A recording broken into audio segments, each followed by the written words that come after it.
శ్రీమాత్రే నమః. ఈరోజు చంద్రుడు శని భగవానునితో కలిస్తే ఏ విధంగా ఉంటుందో తెలుసుకుందాం. చంద్రుడు మాతృకారకుడు, మనస్సు కారకుడు, నీరు, ఎమోషన్స్. శని భగవానుడు సేవాతత్వము, కష్టపడే తత్వము, చిరిగిన వస్త్రములు కలవాడు, అదో దృష్టి కలవాడు, నల్లని శరీరము కలవాడు, చీకటికి అధిపతి, ఆపదలు, ఆటంకములు, ఇబ్బందులు, శరీరం విరగపోవడానికి కారణము, శరీర అవస్థలు మరియు రోగాలు, ఇవన్నిటికీ కూడా శని భగవానుడు కారకుడు.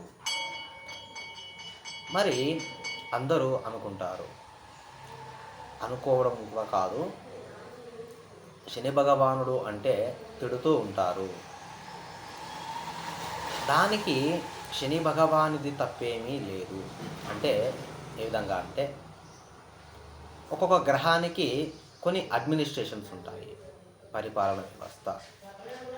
అదేవిధంగా శని భగవానునికి ఏ విధంగా అంటే న్యాయ అవస్థ, న్యాయాధీశుడు. ఎవరైతే పూర్వజన్మలో పాపాలు చేసి ఉంటే వారికి తగిన విధంగా ఈ జన్మలో ఉన్నది ఉన్నట్టుగా, వేరే గ్రహాలు కాకుండా, వేరే గ్రహాలు అనేది ఇమాజినేషన్స్, అపోహాలు, ఏంటంటే కొన్ని తెలియకుండా ఉండే ప్రేమలు కావచ్చు, ఇవన్నీ చూపిస్తే శని భగవానుడు ఉన్నది ఉన్నట్టు కష్టపెట్టి నీ జీవిత పరమార్థం ఏమిటి అనేది మనకు శని భగవాను యొక్క అతని గోచార సమయాలలో మాత్రమే అర్థమవుతుంది. కాబట్టి మనం శనేశ్వర భగవాను నిందించడానికి వీలు లేదు. మరి ఈ రెండు గ్రహాల కలయిక వలన ఏ విధంగా ఉంటుంది అంటే, చంద్రుడు ఎమోషన్స్, సూర్య భగవానుడు సేవాతత్వము. అంటే మన బుద్ధి మందబుద్ధి, జ్ఞాపక శక్తి ఉండదు.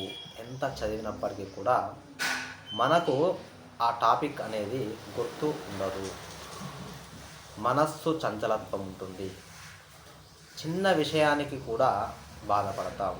చిన్న విషయాన్ని కూడా భూతద్దంలో పెట్టి చూసి చిన్నదాంతో పోయేదాన్ని కూడా చాలా రోజుల వరకు తీసుకొని డిప్రెషన్కి వెళ్ళిపోవడము, కొందరు ఆత్మహత్య ప్రయత్నం చేసుకోవడము, ఇవన్నీ కూడా భావాలు చంద్రుడు శనితో కలిసి ఉన్నప్పుడు కలుగుతాయి.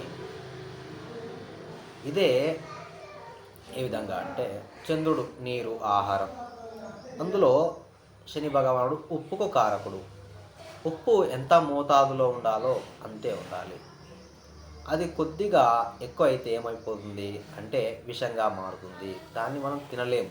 ఆ విధంగానే వీరిద్దర కలయిక ఎన్ని డిగ్రీలలో ఉందో దాన్ని బట్టి శనేశ్వరుడు నీచత్వంలో ఉండి చంద్రుడితో కలిసి ఉన్నా కానీ, శత్రుక్షేత్రంలో ఉన్నా కానీ, అంత ఇబ్బందులు ఏ విధంగా అయితే ఆహారం విషంగా మారుతుందో ఎక్కువైతే, ఆ విధంగా జీవితం కూడా చాలా కష్టాలు పాలవుతుంది. శుభం భూయాత్.